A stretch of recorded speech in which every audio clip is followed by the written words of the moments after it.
and welcome to the Stories of Northern Life from the Sault Ste. Marie Museum.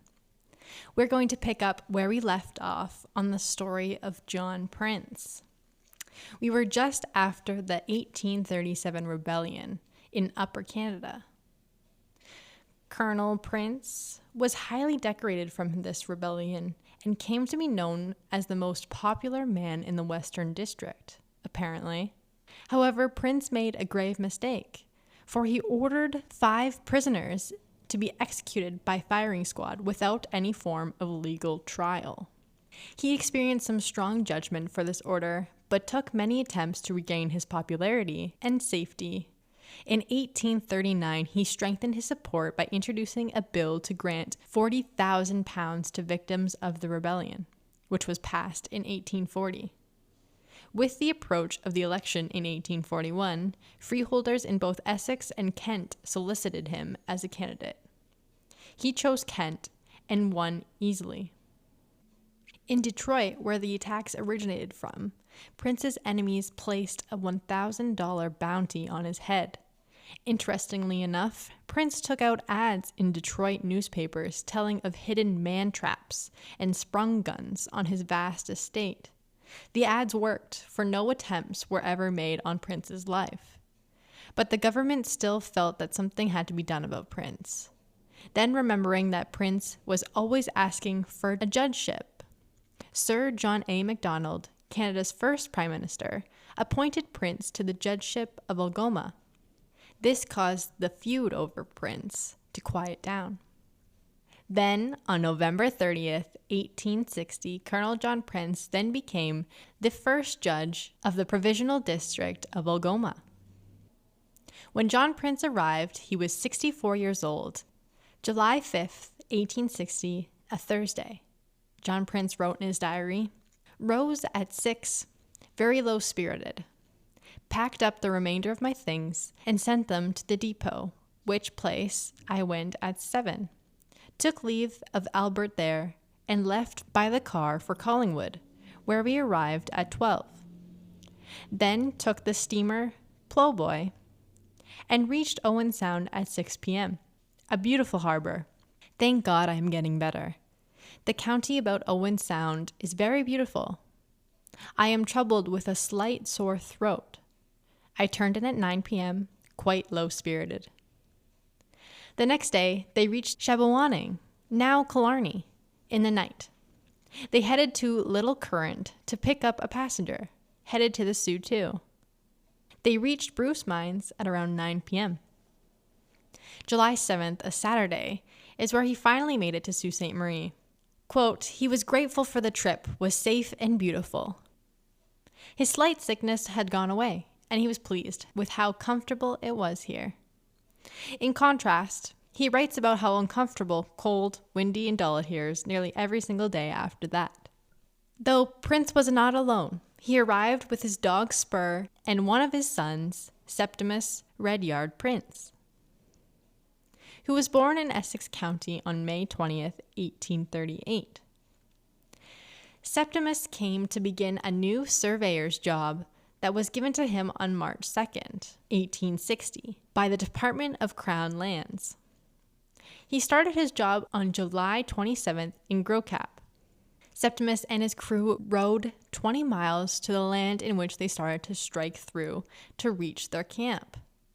This job is very significant today because it was the job that called for the formation of the townships in the Algoma District.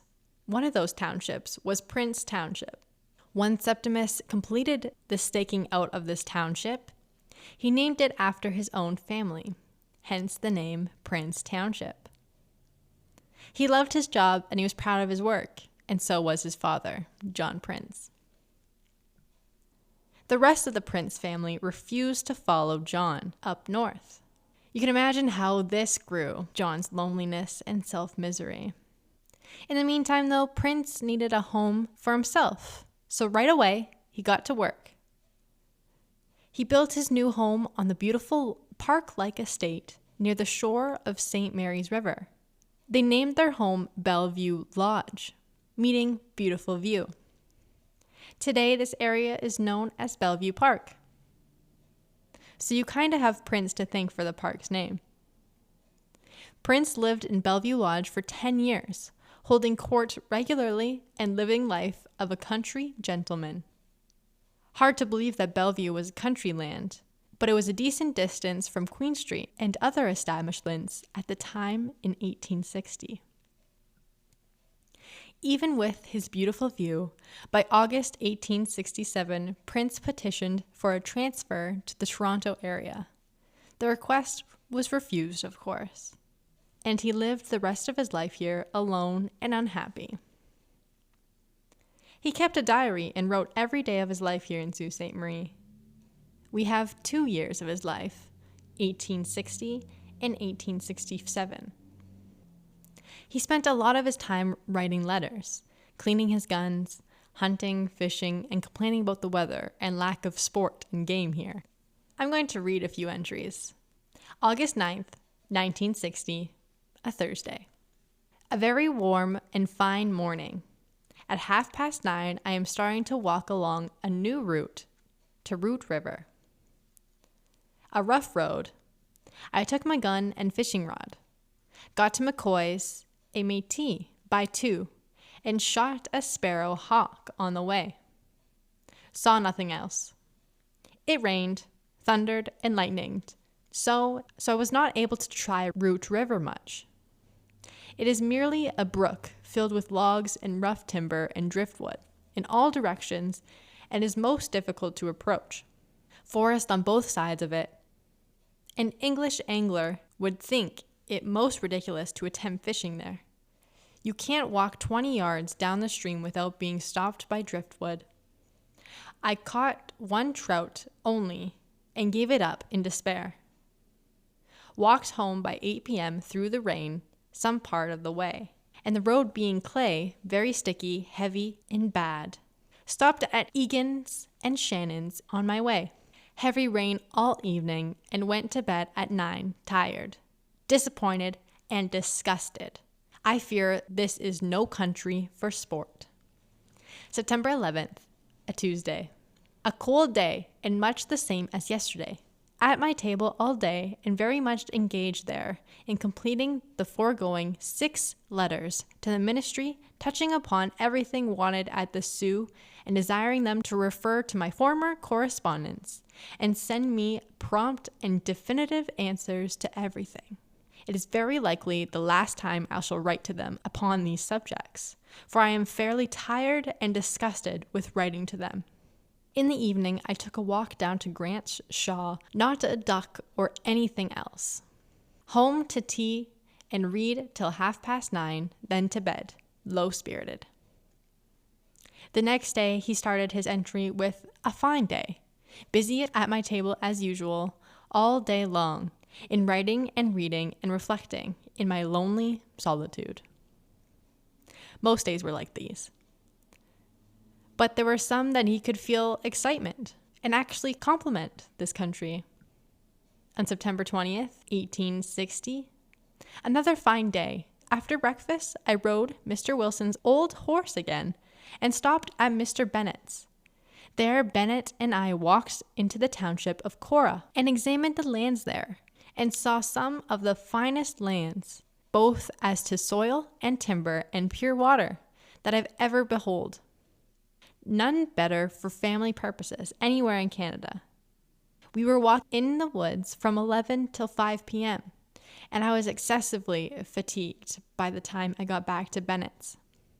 His mother, a fine old widow lady, and highly respectable. Back to Mrs. Hetherington's to tea at 7 p.m.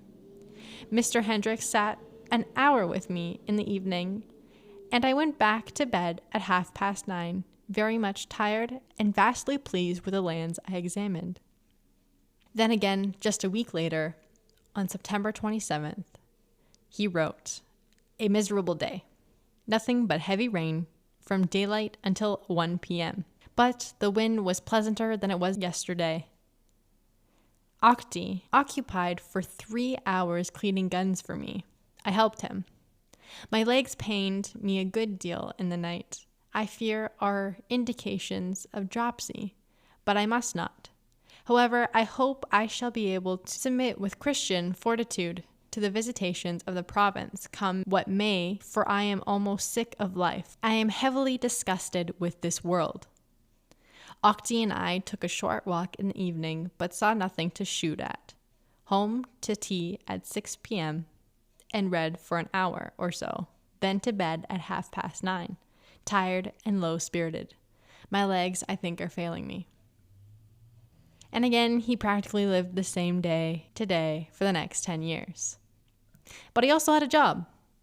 For a long while, the courthouse was actually the home of the private fur trader named Charles Ermitanger, whose home still stands today as a museum. You know it, Ermitanger Clerk National Historic Site. Sheriff Richard Carney owned the home at the time. He bought the home from David and Margaret Pym. Prince, as the chairman of the board of magistrates, formally instructed the house to be a courthouse. The rest of the board was comprised of Mayor Joseph Wilson, John M. Savage, Albert Pellow Slater, and Waymus Mackenzie Simpson, according to the records of the old court sittings discovered in the vault of Crown Attorney W.G. Atkin, K.C. On December 11, 1860, the grand jury formally empaneled and the court by Constable Francis J. Hughes with Andrew Hines were appointed constables at the first session of the court. John Carney was the foreman of the first grand jury in Algoma, and one Charles Byron was the first prisoner to appear before his court. His offense being, quote, committing of a nuisance on Bay Street. It wasn't until 1866 the Sioux's first courthouse was actually constructed. On November 30th, 1870, Colonel John Prince died at his home at the age of 75, which is quite old for this area and time. In his will, he ordered that his body be buried on Strawberry Island, which is a small inlet not more than 20 feet from his Bellevue Lodge. Today, a tombstone marks his grave where Prince's remains are buried on Strawberry Island, which today is a part of Bellevue Park and no longer an island, really. The grave site is still there, but the tombstone marking his grave at Bellevue Park is a replica. The stone reads, "The mortal remains, Colonel John Prince, first judge of the District of Algoma, born March 12, 1796, at Hereford, England, died November 30th, 1870, at his residence on the mainland opposite this island, where at his own request here deposited. The memory of the just be blessed." The original tombstone marked his spot for 120 years. Now we have the original tombstone on display in our Skylight Gallery alongside his epaulets. Epaulets are shoulder pads, basically. They have coiled sterling silver fringe and crowned with a star emblem. They are passed down through the LePage and Buchanan family connections of Maria Hetherington, Prince's housekeeper, became owner of Bellevue Lodge by mortgage upon his death. The epaulets came to life on the death of Thomas LePage, a nephew of Mary Jane LePage Buchanan, the daughter of Thomas and Elizabeth LePage, and were donated to the museum by one of their descendants. Bellevue Lodge itself was torn down in a state of repair in 1923. But before it fell into despair, it was lived in and used by others. It was actually the birthplace in 1887 of Henry Hamilton, a prominent lawyer here in Sault Ste. Marie who represented the area in the House of Commons between 1935 and 1940. On Sunday, September 13th, 1959, a historic plaque commemorating Colonel John Prince was unveiled at the Sault Ste. Marie's Bellevue Park. This plaque is a part of a series around the province by the Department of Travel and Publicity, acting on the advice Archaeological and Historic Sites Board of Ontario. So I hope you get out for a walk at Bellevue Park and find the plaque and John Prince's sole gravesite. Our staff at the museum love to point out the irony in Prince's wishes to be buried at Bellevue. He chose that location to be far, far away from people and in his own little bubble of Bellevue. Yet, hundreds of people visit him daily, whether that be intentionally or not. So, go say hi to John Prince, the farmer, soldier, lawyer, politician, and first judge of the Algoma District. And then come by to the Sault Ste. Marie Museum to see the original tombstone and his epaulets. Thanks so much for listening, and come back again next week for another episode. Ciao for now.